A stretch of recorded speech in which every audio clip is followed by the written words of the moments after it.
Buenos días, buenas tardes, buenas noches, según a qué hora me estén viendo.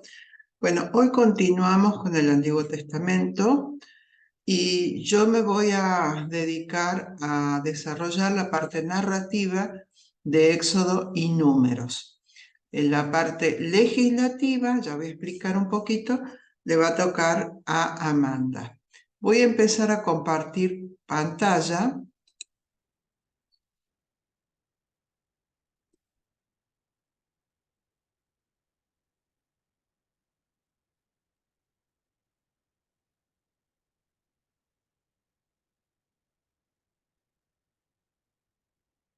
Em, Ahí está. Muy bien. Vamos a compartir entonces esta pantalla, empezando la clase con la oración al Espíritu Santo, como hacemos siempre. En el nombre del Padre, del Hijo y del Espíritu Santo. Amén. Oh Espíritu Santo, amor del Padre y del Hijo, inspírame siempre lo que debo pensar, lo que debo decir, cómo debo decirlo, lo que debo callar, cómo debo actuar, lo que debo hacer para gloria de Dios, bien de las almas y mi propia santificación. Espíritu Santo, dame agudeza para entender, capacidad para retener, método y facultad para aprender, sutileza para interpretar, gracia y eficacia para hablar. Dame acierto al empezar, dirección al progresar y perfección al acabar. Amén. En nombre del Padre, del Hijo y del Espíritu Santo. Amén. Bueno, yo he titulado a esta clase 40 años en el desierto porque voy a desarrollar exactamente toda esa parte, desde que salen de Egipto hasta que están a las puertas de la tierra prometida.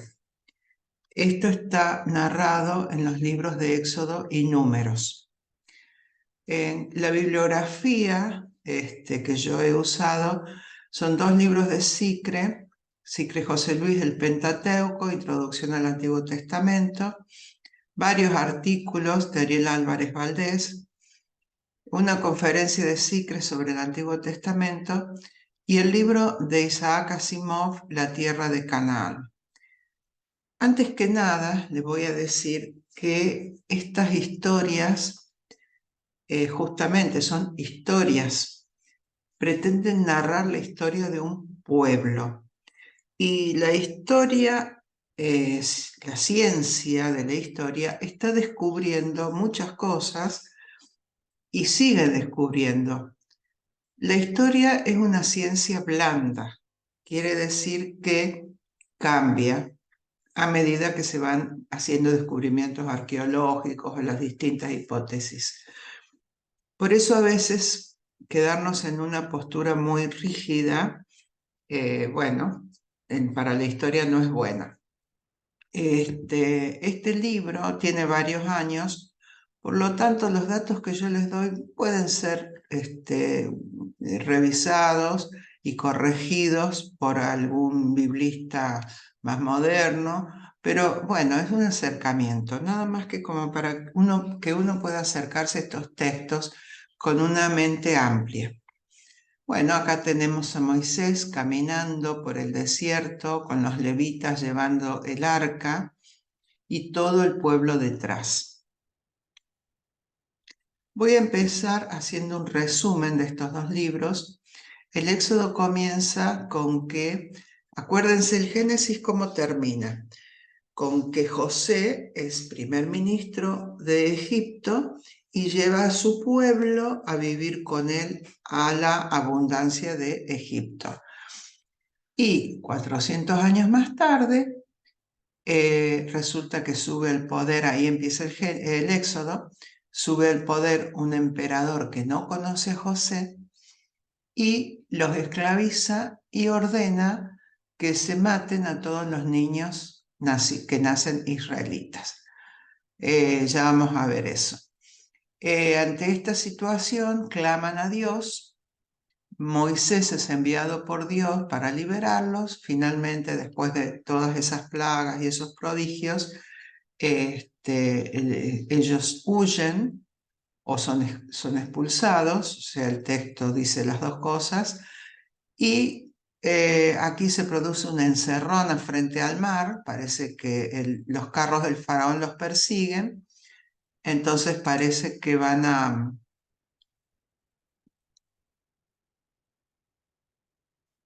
Estoy cambiando el puntero para que no sea la flechita. Este rectángulo negro por ahí se ve mejor que la flechita.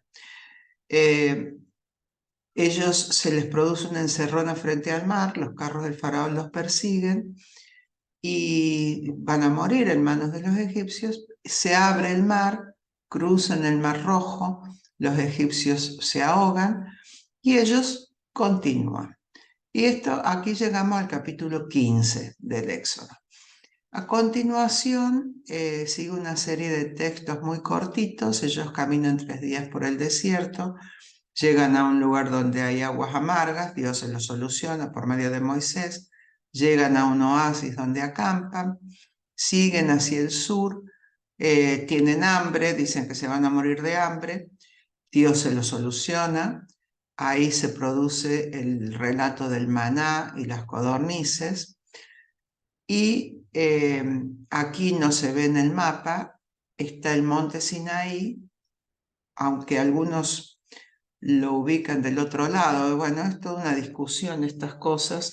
Nosotros vamos a seguir el texto literalmente y vamos a tratar de sacarle el mensaje teológico, ¿no? Aquí en el monte Sinaí es la alianza, el becerro de oro, nueva alianza, y finalmente, después de 2 años, hacen un censo y empiezan a subir, se ubican cerca de Canaán, mandan exploradores, 40 exploradores, fíjense bien, ¿no? 40 son los años que Moisés vive como príncipe egipcio. 40 son los años que vive como pastor de Madián. 40 son los años que vive como liberador del pueblo. O sea, Moisés tiene 40 años cuando huye a Madián, tiene 80 años cuando vuelve a Egipto y tiene 120 años cuando muere, antes de pasar la tierra prometida. 40 son los exploradores que van a Canaán, 40 son los días que se demoran y 40 son los años con los que Dios los castiga, que van a quedar en el desierto porque no le creen. Como les decía, estos exploradores que van a explorar, uno de ellos es Josué, vuelven y la mayoría dice, sí, la tierra es muy linda, pero la gente son muy grandes, son muy aguerridos, no, nos van a matar. No creen en el Señor, entonces el Señor se enoja y les dice, ajá, no creen en mí, van a quedarse 40 años vagando por el desierto y solamente sus hijos van a entrar a la tierra prometida.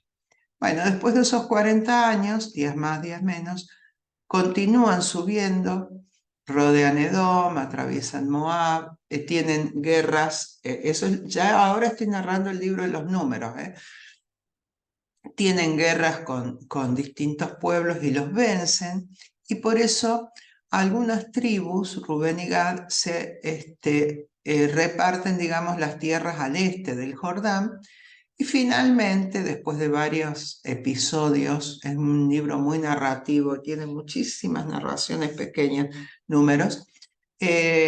Bueno, está el libro del Deuteronomio después de números, y con el libro de Josué atraviesan el Jordán.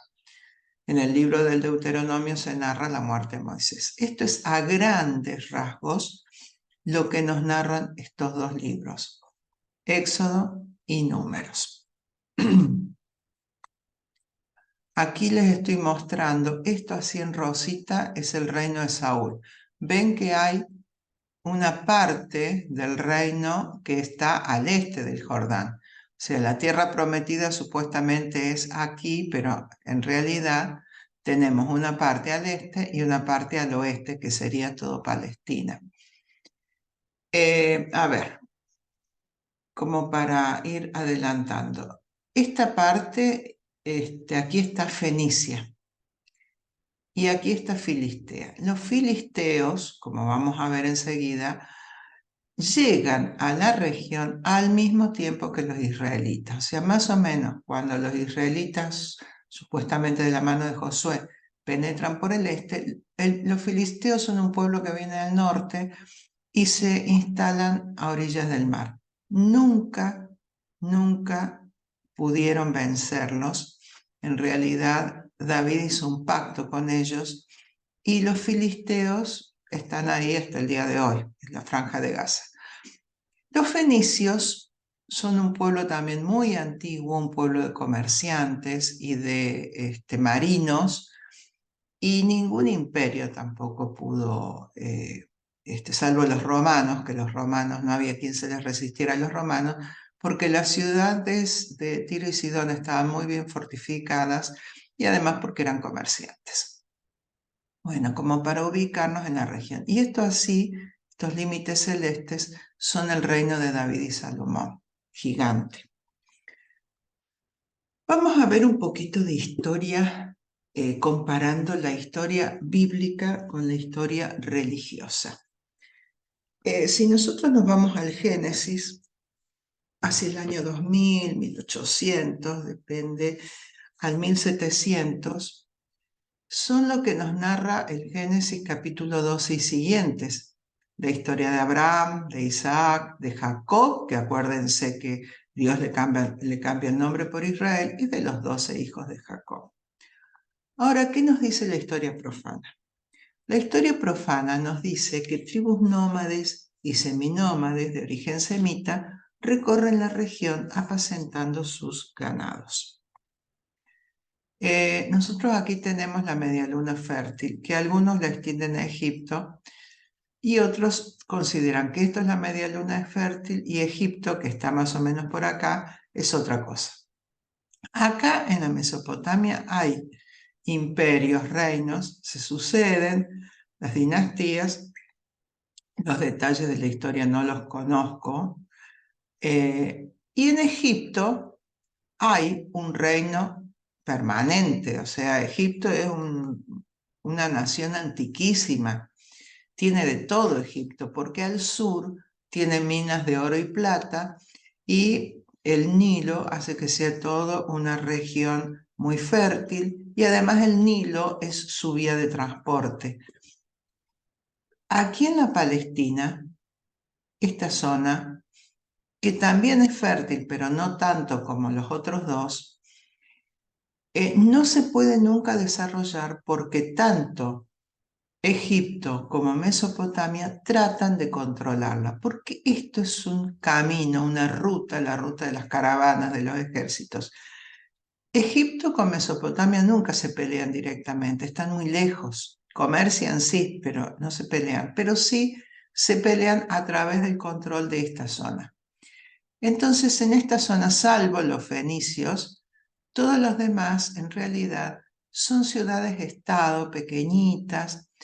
En la época del Éxodo, por ejemplo, en realidad los reinos de Moab, Amón, etcétera, no existían en ese momento, se formaron después. Pero acuérdense que estos libros fueron terminados de escribir en alrededor del año 400, basándose en muchas tradiciones, por lo menos 4 es lo que discuten los biblistas, si son 2 o 4, no interesa. El tema es que siglos de tradiciones orales y quizás relatos escritos también. Entonces, se hace muy confuso para los biblistas descubrir cuál es el trasfondo histórico de todo esto, porque es complicado. Entonces, digamos, en la época de Abraham, acá había ciudades-estado, como les decía, que nunca se desarrollaron como reinos o naciones, y en el medio circulaban las tribus nómades, tribus muy pequeñas, casi unifamiliares con un jefe de familia, apacentando sus ganados, al ritmo de sus ganados. Por ahí iban a Egipto, por ahí se iban un poco más al norte, dependía de las circunstancias climáticas también de la región. Hacia el 1700 nos narra el Génesis que José es vendido como esclavo. Por su habilidad para interpretar los sueños, logra el favor del faraón y se transforma en su primer ministro. Entonces él lleva a su familia a Egipto. Ahora, ¿qué pasa en la historia profana? Aparentemente los Hyksos, un grupo semita, invade Egipto y se adueña del poder. No es extraño entonces que José fuera su primer ministro. Hacia el 1250 nos narra la Biblia en el libro del Éxodo que sube al poder un faraón que no conocía a José. Los hebreos son reducidos a dura servidumbre y entonces intenta aniquilarlos. ¿Qué dice la historia profana? Que los egipcios logran recuperar el poder. Entonces es lógico que el emperador que sí conocía a José como enemigo quisiera, digamos, esclavizar a los hebreos. En realidad, un grupo, los invasores son expulsados, pero probablemente otros grupos quedarían reducidos a la esclavitud. Bueno, este es un mapa de la región. Esta es la ruta posible del éxodo. Fíjense que no es exactamente igual que la que yo les había mostrado antes. Hay muchas dudas con respecto a esto. Acá se ve el monte Sinaí hermoso. Y estas rutas son las rutas comerciales. Estas dos verdes son las rutas comerciales de la región. Miren qué lindo que se ve todo esto. Egipto es todo esto.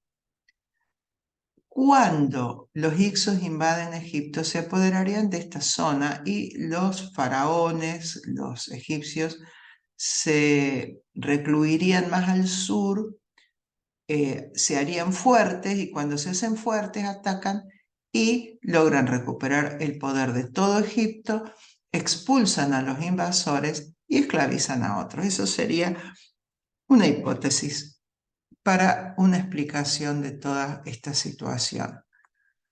Bueno, hacia el 1200, Josué cruza el Jordán, conquista Jericó y la tierra prometida, y acá lo que sucede es que hay un avance o una reorganización de las tribus desde el este. Algunas ya estaban en Canaán, pero además, como yo les decía, que los filisteos, que es un grupo que viene del norte, se instalan en el sur-oeste. Se puede estudiar mejor, supongo, si un historiador viene y me dice, no, esto no es así, sino así. Yo no soy historiadora y mi fuente, que es el libro de Isaac Asimov, tiene bastantes años, pero esa es una hipótesis, de todas formas no es algo relevante a la hora de nuestro objetivo, que es comprender los textos sagrados, ¿no? Bueno, este es el mapa que ya les había mostrado. Y ahora vamos a los textos y vamos a tratar de encontrarle el sentido teológico. Yo me voy a abocar solamente en la parte narrativa, porque estos libros tienen además parte legislativa, ¿no? Bueno, vamos a empezar con el libro del Éxodo. El libro del Éxodo muy claramente en la parte narrativa está estructurado sobre el esquema crisis-solución que ya les había explicado Anita Argüello, cuando vieron el libro del Génesis. ¿Se acuerdan? Que había un problema, se solucionaba. Bueno, en este caso, nada más empezamos a leer el texto. En el capítulo 1, la primera crisis, Faraón manda matar a los niños. ¿Qué pasa aquí? Las parteras primero. Acá Dios no aparece directamente. Sí, indirectamente, porque dice el texto que las parteras temían a Dios. Acuérdense que ellas un pretexto, no, ellas dan a luz sola y nosotros no podemos intervenir, desoyen la orden del faraón de que maten a todos los niños varones. Y luego la madre de Moisés con Miriam, a veces también podemos poner María, es el mismo nombre, Miriam o María. Miriam es la hermana de Moisés y la hija del faraón frustran sus planes. Este texto, nosotros nos perdemos la ironía que tiene. Eran textos en donde los israelitas se lo contaban a sus hijos a la noche o se reunía alguien en medio del pueblo y contaba estos textos y todos se matarían de risa. 5 mujeres, una de ellas la hija del faraón, evitan que el hombre más poderoso de Egipto logre sus planes. Y la hija del faraón le paga a la madre de Moisés para que lo críe y después lo educa como príncipe egipcio, un hijo de esclavos. Entonces se dan cuenta que son relatos destinados a dar un mensaje teológico, pero también a entretener, a reírse de sus enemigos. Bueno, hacia la mitad más o menos, después está relatado todo cuando Moisés mata al egipcio, huye a Madián, se casa, recibe la orden de Dios acuérdense, de la zarza encendida, de volver a Egipto, vuelve, le dice, deja salir a mi pueblo, y Faraón dice, no, ahora no les van a dar más paja y van a hacer los ladrillos como pueden. Entonces los inspectores hebreos se quejan ante Moisés. ¿Qué le dicen? Fíjense que cuando se narra la vocación de Moisés, Dios dice, he oído el clamor de mi pueblo. O sea, el pueblo sufre y clama a Dios que lo libere de este sufrimiento. Cuando manda al liberador, que es Moisés, obviamente nada es gratis, se enojan y le dicen, ¿para qué viniste? Ahora estamos peor que antes. Entonces, ¿qué dice Yahvé por intermedio de Moisés? Ustedes ya van a ver lo que hago. Y manda las plagas. Estas plagas son un entretejido de diversas tradiciones, por eso vamos a ver que hay como idas y vueltas. Varias veces se muere todo el ganado. Bueno, son los prodigios de la palabra de Dios, ¿no? En el capítulo 14, versículo 11 y siguientes, ahí es donde llegan a la orilla del mar y aparentemente ya no hay salida. Resulta que Moisés los saca de Egipto y en lugar de llevarlos directamente a Palestina, los hace ir hacia el sur a un lugar donde no tienen salida. Y los carros del faraón los persiguen, los van a matar y dicen, no había tumbas en Egipto que nos trajiste a morir acá. Fíjense, Dios acaba de mandar todas las plagas, ¿eh? Y todavía siguen quejándose. Y ahí es cuando se abre el mar y tenemos el cruce del Mar Rojo. Gran prodigio. Pero parece que tienen algún tipo de amnesia los israelitas, ya vamos a ver. Querría volver a las plagas y a esta primera parte, en que Faraón manda matar a los niños. Y la última plaga, que es la muerte de los primogénitos. En la mentalidad israelita es lógico que Dios mate a los primogénitos judíos, egipcios, perdón, porque el faraón mandó matar a los niños judíos. Entonces, Yahvé, que es el protector, el vengador, debe contestarle con la misma moneda. Esto es en su mentalidad. Obviamente que no, en nuestra mentalidad, a nuestra sensibilidad, esto nos parece espantoso. Sabemos hoy en día, por Jesús, que Dios ama a todos los pueblos por igual, pero tenemos que leer la palabra de Dios con la mentalidad en que fue escrita. Y de ahí recién vamos a poder sacar el mensaje religioso o el mensaje teológico. Es más importante el mensaje teológico de si de verdad Dios mató a todos los primogénitos egipcios. Probablemente no, porque Dios no es así, lo sabemos. Bueno, seguimos con nuestro relato y ahora vamos a partir del capítulo 15, que se hace mucho más ágil el relato. Después que cruzaron el mar, caminan 3 días por el desierto y llegan a un lugar donde el agua es amarga. Hace 3 días acaban de cruzar el mar que se abrió así con 2 murallas a ambos lados y pasaron en seco y el mar volvió y ahogó a los egipcios. 3 días hace de eso. ¿Qué dicen? Nos trajiste a morir de sed en el desierto porque no vamos a poder tomar agua. Dios, una paciencia les tiene Dios, impresionante, la misma que nos tiene a nosotros, por supuesto. Dios demuestra a Moisés una planta, un árbol, un madero, lo tira al agua y el agua se pone dulce y pueden tomar. Entonces, por medio de una planta se convierte en agua dulce.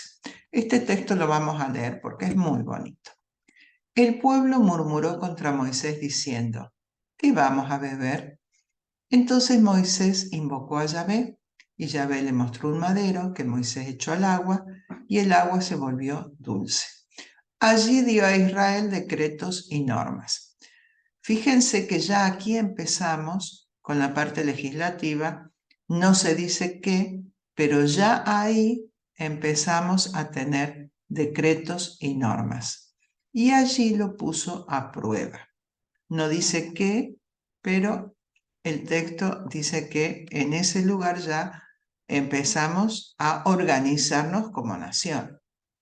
Y dijo, esto es muy bueno, si verdaderamente escuchas la voz de Yahvé tu Dios y haces lo que es recto ante sus ojos, escuchando sus mandatos y guardando todos sus preceptos, no traeré sobre ti ninguna de las plagas que envié sobre los egipcios, porque yo soy Yahvé, el que te sana. Luego llegaron a Elim, donde hay 12 fuentes de agua dulce y 70 palmeras, y acamparon allí junto a las aguas. Bueno, después de este descanso tan lindo en el oasis, ya quisiéramos nosotros ir de vacaciones a ese lugar, capítulo 16, llegan a un lugar y se quejan por hambre. Este texto es un poco extraño porque supuestamente ellos salieron de Egipto con todo su ganado. Eso insiste mucho Moisés en salir con todo su ganado. Pero ellos dicen que se van a morir de hambre. Y acá es el relato de las codornices y del maná, que se replica en Éxodo, pero tiene otra connotación. Este texto no lo vamos a leer, pero lo leen ustedes después en su casa, tranquilos, pero sí vamos a leer el de Éxodo, pero yo se los cuento. Entonces, en Éxodo, Dios es un Dios tranquilo que les tiene paciencia cada vez que se quejan. Hay una sola vez que Dios se enoja, ya lo vamos a ver, pero en general ellos se quejan, Dios les soluciona el problema. Aquí Dios les dice a Moisés, bueno, está bien, que se preparen porque yo les voy a dar de comer. Entonces les manda codornices, ellos comen codornices y después, al día siguiente, cuando se levantan, encuentran el maná. Y ahí se describe minuciosamente el maná y se dice que es como un polvito blanco como la escarcha, que ellos recogen y recojan lo que recogen, siempre recogen lo que tienen que comer, la porción que les corresponde, que son 2 litros. Si guardan una parte para el otro día, se les pudre. Pero los viernes recogen el doble y guardan para el otro día y no se les pudre porque el sábado no tienen que trabajar. Entonces el sábado no hay maná. Y eso sucede todos los días, los 40 años que están en el desierto. Así narra el texto el maná en Éxodo. Después siguen adelante se quejan de sed, y entonces Dios le dice a Moisés que golpea la roca y brota agua. Este texto lo usa después Pablo, diciendo que la roca es Cristo. Este texto en Éxodo dice que ese lugar se llama Meribá, pero en Éxodo no tiene ninguna connotación negativa, es neutro. Va a golpear la roca, en número se vuelve a repetir, incluso con el mismo nombre, con Meribá, pero tiene una connotación negativa, y hay un salmo que dice: ojalá no endurezcan el corazón como en Meribá, que a veces lo rezamos en la liturgia. Bueno, un poquito más adelante, ¿ven? Fíjense que el texto es una sucesión de anécdotas: 16, 1, 36, 17, 1 al 7, 17, 8 al 16, o sea, apenas tomaron el agua, ya vienen los amalecitas, y este texto es muy lindo por su connotación teológica. Fíjense, el texto dice esto: vienen los amalecitas, luchan contra ellos. Mientras Moisés está con los brazos en alto, Israel prevalece. Cuando Moisés se cansa y baja los brazos, Amalek prevalece. Entonces viene Aarón con otro israelita, le sostienen los brazos, pero ellos también se cansan. Entonces le ponen una roca a Moisés, Moisés se sienta y ellos le sostienen los brazos. Fíjense el sentido de la eficacia de la oración en comunidad.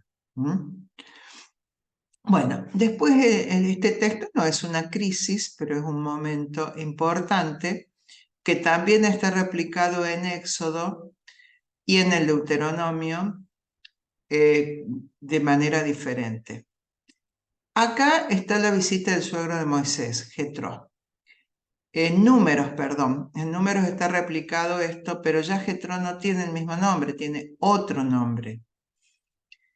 Y Jetro le trae a su mujer, Séfora, y sus hijos, y observa que Moisés está recargado de tareas porque tiene que escuchar y juzgar al pueblo todos los días.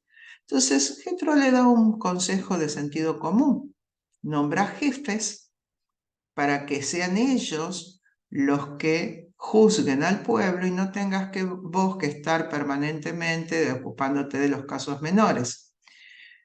Esta sería la institución de los jueces, que, como les digo, está narrado diferente en los otros textos. Acuérdense que estos textos son un entretejido de distintas tradiciones. Bueno, acá, como para recordar, acuérdense, estaban presos por acá, huyen, el cruce del Mar Rojo, aguas amargas, el oasis. Aquí, un poquito más adentro, por ahí, el otro mapa que les había mostrado, donde se quejan que se van a morir de hambre, y finalmente aquí en el Sinaí. En el capítulo 19 finalmente llegan al Sinaí, y allí es la alianza. Muy importante. Para los judíos, estos textos son importantísimos. Ahora, fíjense la genialidad del autor bíblico, porque nosotros no los vamos a leer, pero hay muchísimos capítulos, más que de narraciones en esta parte, de legislación. Y tenían que leerlos porque era importante, sobre todo cuando se escriben estos libros, porque estas legislaciones habían salido directamente de la boca de Dios, según lo que dice el texto. Entonces había que leerlos, pero es aburrido.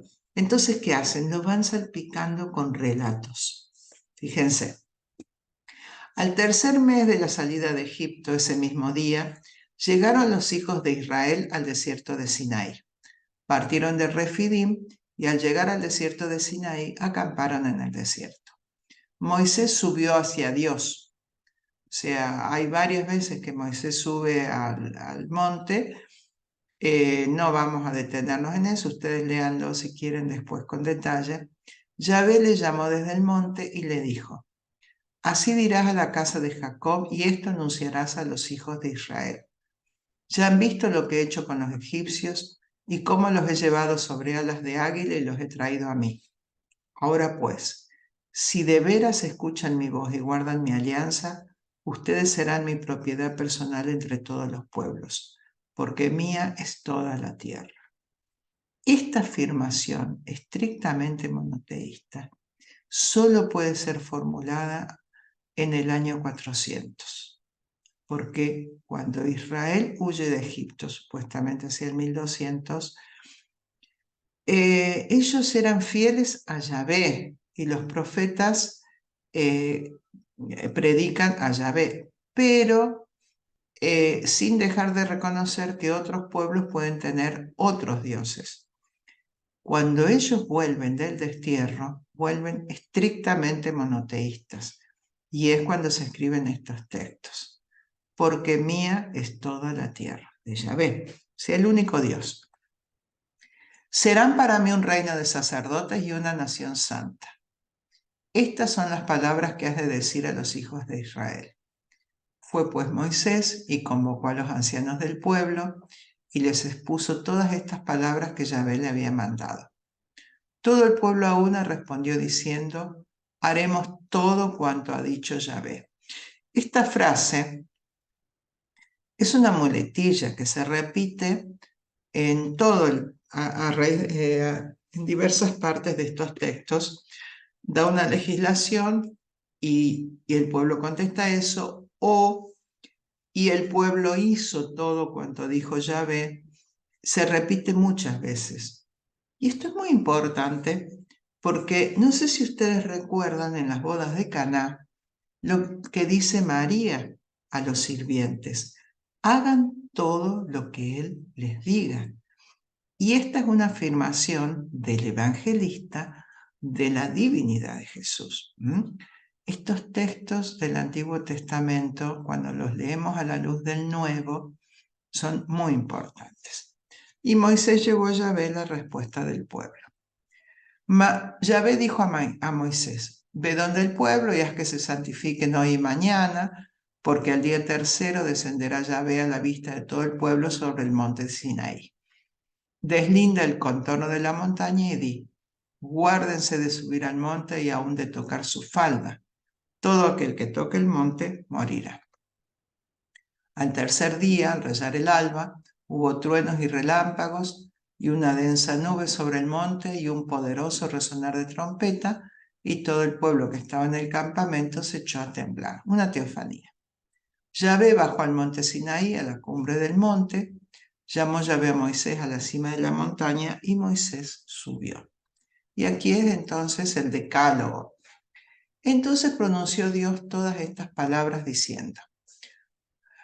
El decálogo se repite en el Deuteronomio, aunque no igual, no exactamente igual, y esto tiene que ver con las diversas teologías, ¿no? En alguna parte pone énfasis en lo ritual, en otra parte pone énfasis en la responsabilidad del hombre y en otras aún en la gracia gratuita de Dios. Yo, Yahvé, soy tu Dios que te he sacado del país de Egipto, de la casa de servidumbre. No habrá para ti otros dioses delante de mí. No te harás escultura ni imagen alguna, ni de lo que hay arriba en los cielos, ni de lo que hay abajo en la tierra, ni de lo que hay en las aguas debajo de la tierra.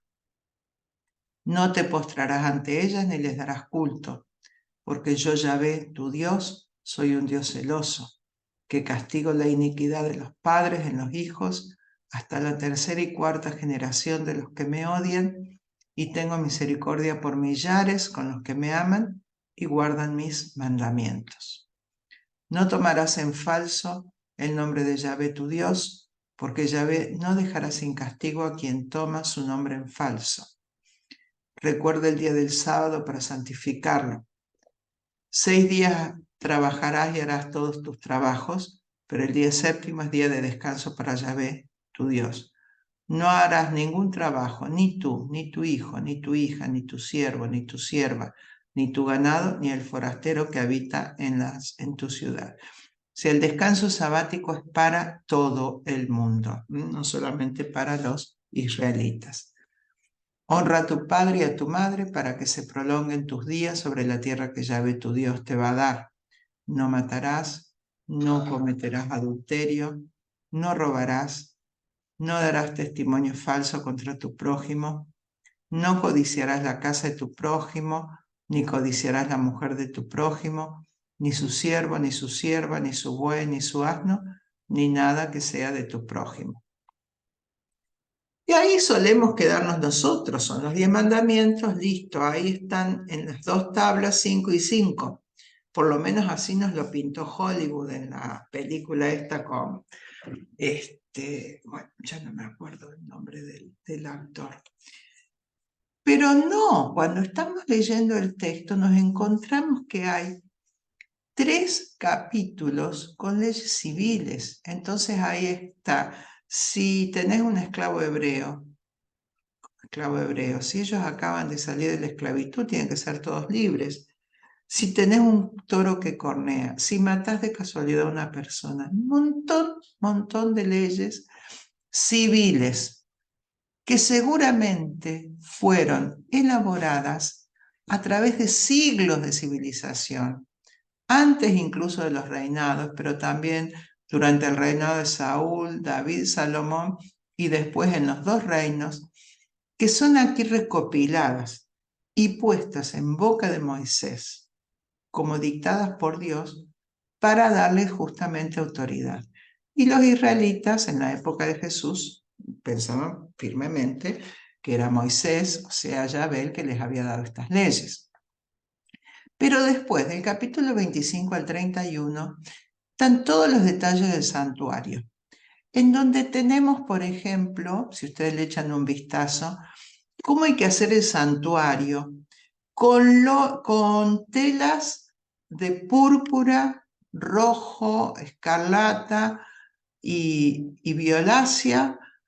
La púrpura era un pigmento carísimo que solamente lo usaban los reyes y sacerdotes. Por supuesto que para el santuario de Yahvé tenía que haber todos esos lujos, pero en la época de los reinados, no en el desierto, donde no hay nada. También dice que la ofrenda tiene que ser de harina de flor de la mejor calidad. ¿De dónde iban a sacar trigo en el desierto para hacer esa harina de la mejor calidad? Se dan cuenta que todas estas leyes son productos de siglos y siglos de civilización, pero son como que han sido dictadas aquí, en este lugar, en el desierto, directamente a Moisés. Aquí estaría, ¿ven? Según lo que dice el libro del Éxodo. En realidad, esto es según lo que dice el libro de los Números, porque el libro del Éxodo nos dice que el campamento estaba lejos de la tienda del santuario. Y acá en el libro de los Números nos dice que ellos acampaban alrededor de la tienda del santuario. Aquí está la nube de la gloria de Yahvé y aquí está el santuario, que es toda una gran tienda. Estas, por ejemplo, estos postes, según dice el texto, son de madera de acacia de la mejor calidad. No hay, digamos, tanta cantidad de árboles en el desierto como para hacer esto. Claramente esto refleja una época posterior de bienestar, no de esclavos recién salidos de la esclavitud.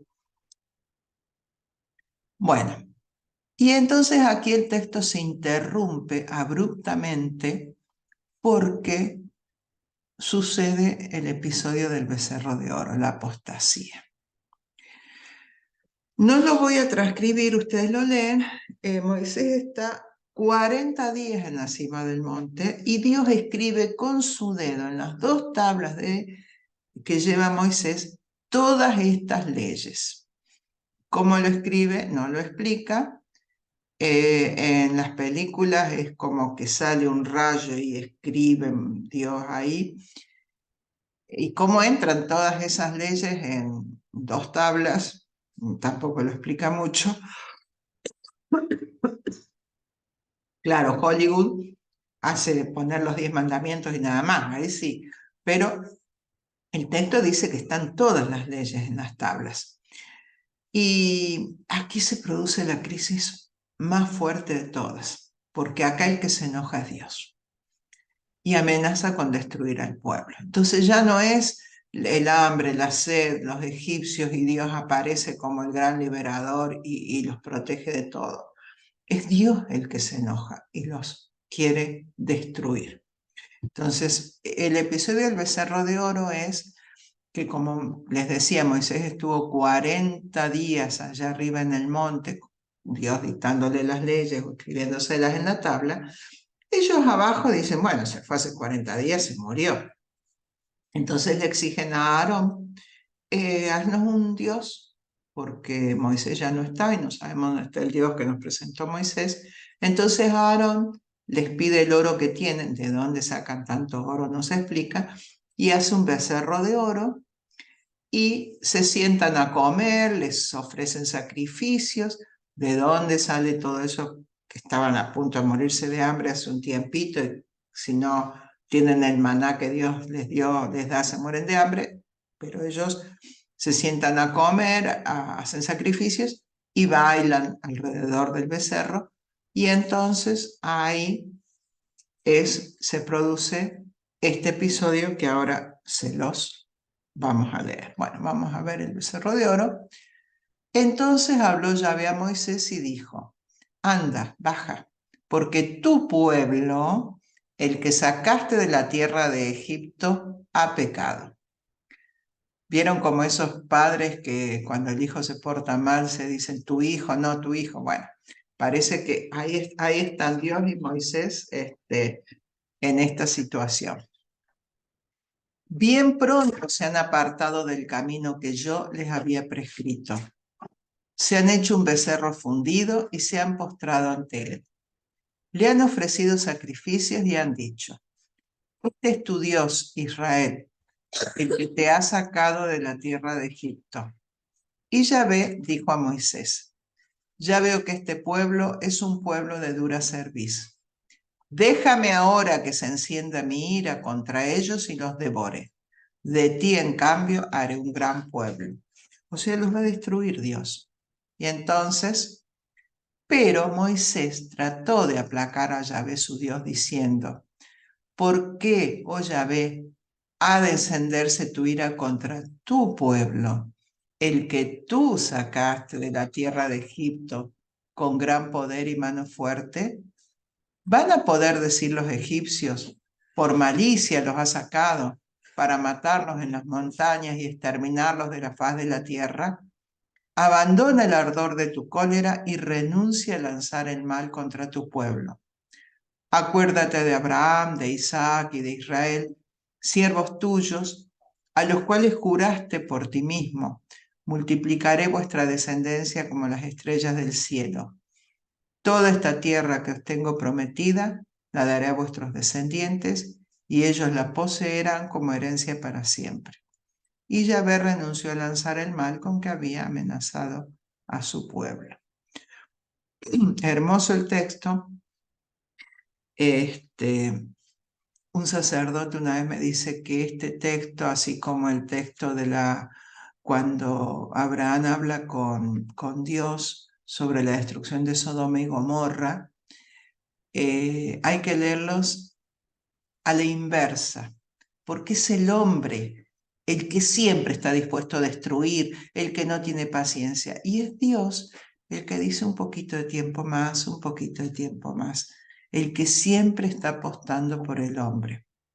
Es muy lindo verlo de esta manera, pero de todas formas, el texto en sí es muy, muy bonito, muy entretenido, cómo los israelitas pintaban a Dios con estos rasgos antropomórficos, o sea, era capaz de enfurecerse, de tener celos y todas esas cosas. Bueno, acá lo tenemos a Moisés que ha destruido las tablas de la ley. Yo les decía que esta es también la genialidad de los autores, porque había que poner muchas leyes. Entonces corta el relato, hace que Moisés se enoje y rompa las tablas, entonces tiene que volver a subir otros 40 días arriba y otras leyes Moisés enfurecido rompió las tablas que el Señor le había dado. Esto está narrado en 31:18 y 32:19. El Señor amenaza con abandonarlos. Moisés intercede y le pide que le muestre su gloria, que eso está en el capítulo 33. Sube nuevamente Moisés al monte y Dios le escribe la nueva alianza. Y acá tenemos 6 capítulos más. Sí, 4, 5, 6, 7, 8, 9, 47. 7 capítulos más. Entonces, Éxodo tiene algunos capítulos del 1 al 20 que son relatos, y del 32 al 33, y del 21 al 31, del 34 al 40, que es legislación. Levítico es todo legislación, hay que leerlo. Es muy importante porque para ubicarnos en la mentalidad de ellos, para ellos era importantísima la legislación. Y Números empieza con un censo, tiene otro en la mitad. En el censo hay genealogías, también muy importante para la mentalidad israelita, las genealogías. Hay muchos relatos y también hay legislación. Por eso Números se llama Números, porque empieza con un censo. Bueno, empieza con un censo en el desierto de Sinai. Hay que leer el relato en clave teológica. Hay 600 y hay un número 602.000, me parece. Todos varones, o sea, solamente varones. El censo es a los varones israelitas en condiciones de pelear, o sea, sin contar las mujeres y los niños. O sea que según esto, ese censo con el que empieza Números se hace a los 2 años en el pie del monte Sinaí, después de la alianza. Según esto, los que habrían salido de Egipto serían 1,5 millones más o menos, con el ganado, con todo. No cierra. No cierra, o sea, no hay forma de que esa cantidad de gente, imagínense, es una ciudad populosa como Córdoba, o sea, no hay forma de que ellos escuchen a Moisés, o sea, los primeros lo escucharían, pero los últimos no. Entonces es un texto teológico. Ese número se explica solamente por la gematría. ¿Qué es la gematría? Se explicó en el Apocalipsis, pero vamos a decir 2 palabritas con respecto a esto. El hecho de que el sistema de numeración judío no tenía números, sino que la letra a su vez significaba un número. Eso hacía que un nombre, una frase, una palabra tuviera un número asociado que se llamaba número gemátrico. Ese número sería el número gemátrico de la frase todos los hijos de Israel. Entonces, lo que ellos quieren decir que los que huyeron de Egipto fueron todos los que tenían que huir. Tiene muchos relatos, algunos paralelos al Éxodo, y eso es lo que vamos a ver ahora. En el Éxodo yo no se los leí el relato, se los conté. Ahora lo vamos a leer para que ustedes comparen. Acuérdense, en Éxodo 16, 1 al 36 se quejan por hambre y Yahvé les manda codornices y maná. En Números 11, del 5 al 9 y el 31 al 33 está cortado esto, no está como en Éxodo una unidad, sino que son 2 episodios diferentes y la connotación es muy diferente. Vamos a ver. Y los israelitas se pusieron a llorar diciendo: ¿quién nos diera carne? ¿Cómo nos acordamos del pescado que comíamos gratis en Egipto? Pero ahora se nos quita el apetito de no ver más que el maná. O sea, el maná ya fue dado, lo están comiendo. Una cosa que en Éxodo me olvidé de decirles, una descripción del maná, es que además se parecía a tortas de miel. Ellos, cuando se quejan, dice ese desabrido maná. El maná se parecía a semilla de coriandro y hacían tortas que se parecían a pan de aceite. Nada de tortas de miel, pan de aceite nomás. Y más adelante dice: Y el Señor levantó un viento del mar que trajo bandadas de codornices y las arrojó junto al campamento. El pueblo se pasó todo el día, la noche y el día siguiente recogiendo codornices. Con la carne aún entre los dientes, sin masticar, la ira del Señor hirvió contra ellos y los hirió con una grave mortandad. Ahora uno se pregunta, pero ¿por qué se enojó? Bueno, porque se habían quejado, pero ¿para qué les dio las codornices? Obviamente que la explicación, bueno, las codornices no estaban en buenas condiciones, estaban descompuestas, en estado de descomposición y por eso murieron intoxicados. Pero el relato teológico es ¿no? En el libro de los Números. El episodio del agua de la roca, ya vamos a ver que también es mucho más duro la interpretación de Números. Números 20, del 1 al 13, dice: la comunidad entera de los israelitas llegó al desierto del Sin el mes primero y el pueblo se instaló en Cades. Allí murió María, Miriam, la hermana de Moisés, y allí la enterraron. Faltó agua al pueblo y se amotinaron contra Moisés y Aarón. O sea, ya no se quejaron, se pusieron malos. Y ahí le da la orden de que golpee la roca. Moisés alzó la mano y golpeó la roca 2 veces con el bastón. Ese detalle, ¿por qué lo ponen? Y brotó agua tan abundante que bebió toda la gente y las bestias. El Señor dijo a Moisés y a Aarón: por no haberme creído, por no haber reconocido mi santidad en presencia de los israelitas, no harán entrar a esta comunidad en la tierra que les voy a dar. Este es el manantial de Meribá, donde los israelitas promovieron una querella contra el Señor y Él les mostró su santidad. Esta es una explicación que hace este texto, porque la cosa es, ¿por qué Moisés no pudo entrar a la tierra prometida? Moisés, el gran liberador, no pudo conocer la liberación. Bueno, no sabemos por qué, aparte no se sabía dónde estaba la tumba de Moisés. Bueno, esta es una explicación porque en realidad nadie sabe por qué Moisés no entró, por cuestiones naturales, decimos nosotros, pero es una explicación que se hacían los judíos sobre esta circunstancia. Esta es una explicación. Hay otras, pero no sabemos, no sabían cuál era el pecado que había cometido Moisés, entonces barajaron diversas hipótesis. Bueno, y por último, en relatos paralelos, tenemos la visita del suegro de Moisés, Jetro, ¿se acuerdan? Y la institución de los jueces. Jetro aparece o tiene muchos nombres, o Moisés tenía muchos suegros, también podría ser eso, pero acá, en Números, el suegro se llama Jobab, hijo de Reuel.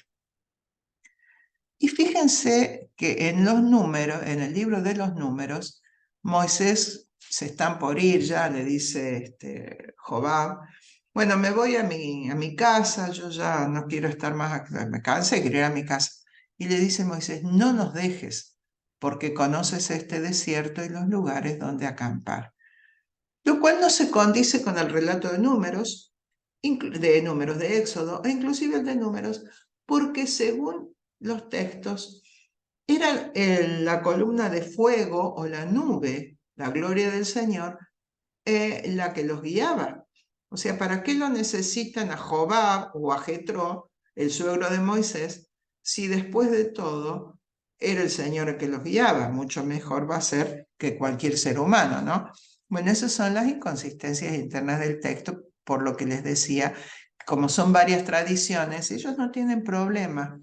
Ellos ponen todas las tradiciones y después el lector saca sus propias conclusiones. Y más adelante Moisés es el que se queja a Dios y le dice: yo solo no puedo cargar con todo este pueblo, porque supera mis fuerzas. El Señor respondió a Moisés: tráeme 70 dirigentes que te conste que dirigen y gobiernan al pueblo, llévalos a la tienda del encuentro y que esperen allí contigo. Yo bajaré y hablaré allí contigo. Apartaré una parte del espíritu que posees y se lo pasaré a ellos. Bueno, este texto es famoso, lo leemos mucho también, y está el tema del espíritu del profético que se distribuye entre todos estos dirigentes, ¿no? Bueno, hay también bastantes textos o bastantes lugares donde el texto dice: los israelitas hicieron todo lo que el Señor mandó a Moisés, o haremos todo lo que el Señor nos diga, que es importante. Después hacían lo que ellos querían, ¿no? Pero lo prometían por lo menos. Pero hay dos textos en los cuales me tengo que detener porque tiene connotaciones posteriores. Una, las serpientes abrasadoras o venenosas, y Balac y Balaam. Las serpientes abrasadoras.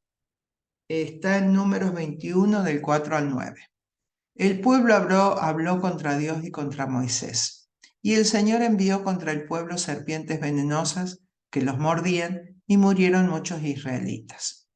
Y el Señor le respondió: haz una serpiente venenosa y colócala en un estandarte. Los mordidos de serpientes quedarán sanos al mirarla.